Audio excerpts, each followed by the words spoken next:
لغايه تطهير السبيطار من اي عنصر اجنبي يعني مؤثر.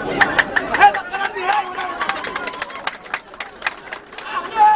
احنا بالنسبه لنا هذه ندافعوا على دستور البلاد، ندافعوا على مدنيه الدوله، ندافعوا على احترام دستور البلاد. يعني هذا عندنا مطالب لا فائده في الشهريه، لا منح على حد شيء. احنا نطالبوا باحترام دستور البلاد، باحترام مدنيه الدوله، باحترام مدنيه المؤسسات العموميه. وانا نقول لك احترام مدنيه الدوله والدفاع عليها والاستماته في الدفاع عليها في نفس مستوى الدفاع على البلاد ضد المستعمر من اجل تحرير البلاد.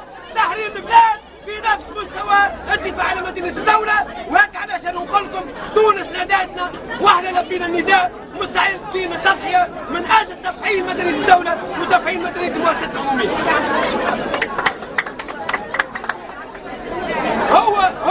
هو مرفوض لانه اطار عسكري واحنا نرفض عسكرة المؤسسات، ومرفوض اكثر لانه طبيب. عمرها ما صارت انه طبيب يشد اداره نتاع مؤسسه. ثم اللجنه الطبيه يراسها طبيب، اما الاداره يراسوها اداريين متخرجين من المدرسه القوميه للاداره ولا بالتسلسل المهني.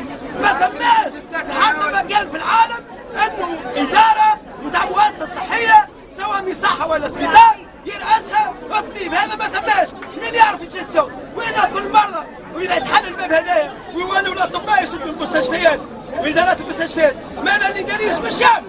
او ضرب بعد هذا ضرب للكفاءات الاداريه اللي موجوده في البلاد واللي تعد اكثر من 8000 اطار اداري، منهم اكثر من 1000 واحد ينجموا يشدوا مديرين عامين. يمين اطار عسكري في صفاقس وفي المستشفى الجامعي الحبيب بورقيبه. انا نقول له يا سيد العايدي انك رميت صبعك في البقعه اللي ما ترمي فيها، ورميت في المكان اللي احنا قادرين باش نقاوموه ونقاوموا هذا الخيار هدايا